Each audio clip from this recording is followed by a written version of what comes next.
Pada video kali ini, kami akan membahas tentang salah satu keluarga terkaya di dunia.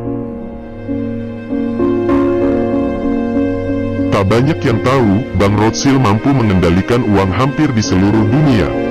Hal tersebut berkat kerja keras keluarga Rothschild dalam membangun dinasti perbankan Rothschild. Menjadi salah satu keluarga terkaya di dunia tak membuat Rothschild bisa bersantai dengan tenang. Keluarga kaya ini harus terus memutar otak agar kekuasaannya tidak jatuh ke tangan orang lain. Bahkan, keluarga ini hingga mampu mengatur garis keturunannya sendiri. Lantas, bagaimana fakta di balik keluarga Rothschild si pengendali uang dunia selama lebih dari 2 abad?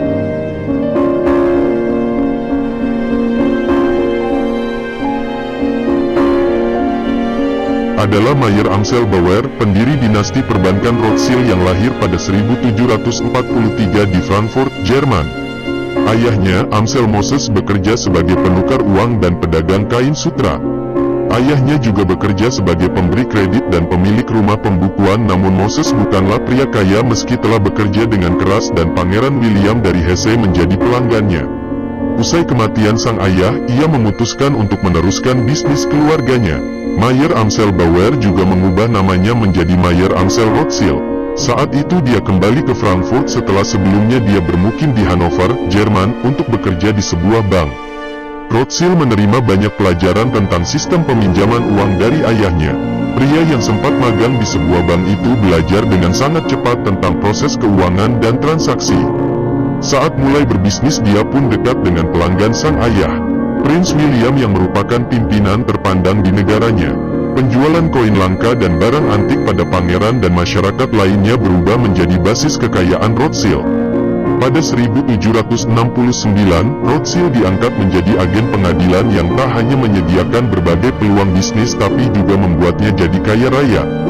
Keluarga ini juga dipercaya oleh sebagian besar masyarakat sebagai keluarga paling kaya sepanjang sejarah. Bahkan, dari generasi ke generasi, masyarakat tetap memandang keluarga Rothschild sebagai orang paling kaya.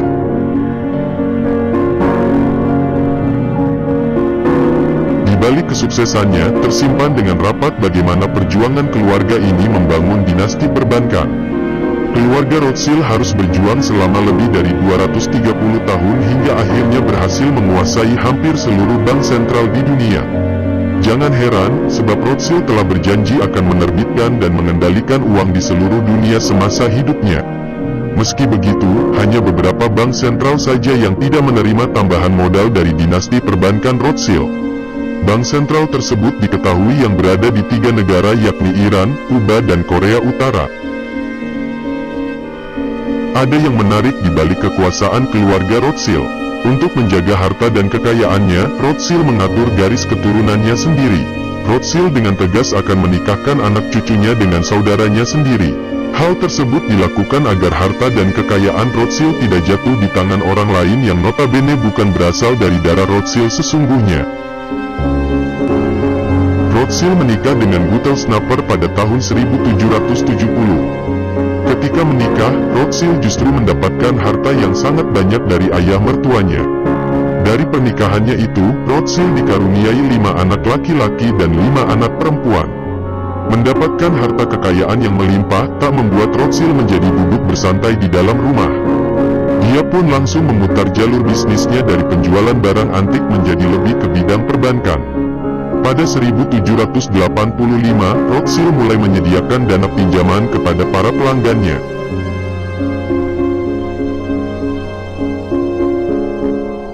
Setelah sekian lama menjalin hubungan dengan Pangeran William, Rothschild menjadi sadar dengan salah satu fakta menarik. Meminjamkan uang ke pemerintah jauh lebih menguntungkan dibanding ke masyarakat umum. Terlebih nantinya dia akan mendapatkan keuntungan jauh lebih besar serta pinjamannya akan dilindungi oleh pajak negara. Atas pemikiran tersebut, Rothschild lantas menyediakan layanan perbankan kepada Pangeran William yang diketahui menjadi pewaris takhta Landgrave of Hesse-Kassel di tahun yang sama. Tak disangka saat revolusi Perancis berlangsung, bisnisnya berkembang dengan pesat. Hal ini lantaran semua bisnisnya telah terhindar dari pajak. Pada 1790, Rothschild secara mengejutkan melontarkan ungkapan yang kemudian dibuktikannya. Rothschild mengungkapkan dirinya akan mengendalikan perputaran uang di seluruh dunia. 1 tahun setelahnya, Rothschild berhasil membuktikan semua perkataannya itu. Dia sukses mengendalikan perputaran uang di Amerika Serikat melalui Alexander Hamilton, wakil dari Kabinet Washington. Kala itu, Amerika Serikat tengah mendirikan bank sentral bernama First Bank of the United States. Selama 20 tahun, keluarga Rothschild berhak atas First Bank of the United States sebagai penanam modal. Sayangnya, di tahun 1811, hak Rothschild atas kepemilikan bank itu telah habis. Sang anak akhirnya meneruskan perjuangan Rothschild dengan mengakuisisi bank itu dan sukses mendirikan Second Bank of the United States.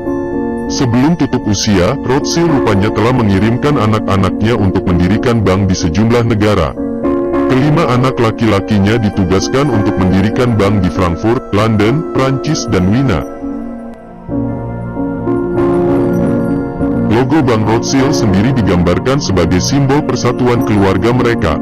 5 anak panah dalam genggaman tangan inilah yang mengisyaratkan persatuan keluarga Rothschild. Logo ini juga menjadi tanda bangkitnya dinasti perbankan Rothschild di seluruh dunia. Semakin berjaya, Mayer Rothschild lantas takut jika kekayaannya akan berkurang bila sang anak menikah dengan orang biasa. Untuk itu, pendiri Bank Rothschild ini meninggalkan wasiat agar keluarganya menikah dengan saudaranya sendiri. Diketahui 4 cucu perempuannya telah menikah dengan sepupunya, sedangkan 1 cucu perempuan lainnya dinikahi oleh pamannya sendiri. Pada tahun 1816, 4 putra Rothschild diangkat sebagai bangsawan pewaris oleh Kaisar Austria Francis I. Semuanya mendapatkan gelar Baron Austria atau Freiherr pada tanggal 29 September tahun 1822. Karena itu, sejumlah anggota keluarga memakai De atau von Rothschild untuk mengakui gelar bangsawan tersebut. Pada tahun 1847, Sir Anthony de Rothschild dijadikan baronet pewaris Britania Raya. Tahun 1885, Nathan Mayer Rothschild II dari keluarga cabang London diberikan gelar jawatan pewaris Baron Rothschild dalam jawatan Britania Raya. Bisnis perbankan keluarga Rothschild mencetuskan adi keuangan internasional selama industrialisasi Eropa dan berperan penting dalam pembangunan sistem rel kereta api di seluruh dunia dan pendanaan pemerintah untuk proyek-proyek seperti terusan Suez. Selama abad ke-19, keluarga ini membeli sebagian besar properti di Mayfair, London. Keluarga ini juga mendanai Cecil Rhodes untuk menciptakan koloni Rhodesia di Afrika. Sejak akhir 1880-an sampai seterusnya, keluarga Rothschild memegang penuh kendali perusahaan tambang Rio Tinto. Pemerintah Jepang mendekati keluarga Rothschild di London dan Paris untuk meminta bantuan dana selama Perang Rusia-Jepang. Penerbitan obligasi Perang Jepang oleh Konsorsium London bernilai 11,5 juta pound sterling. Nama Rothschild semakin dikaitkan dengan kemewahan dan kekayaan besar, dan keluarga ini dikenal karena sering mengoleksi karya-karya seni, kepemilikan istana, serta aktivitas filantropinya. Pada akhir abad itu, keluarga ini memiliki atau telah membangun sekitar 41 istana pada skala dan kemewahan yang tak dapat ditandingi oleh keluarga kerajaan terkaya sekalipun.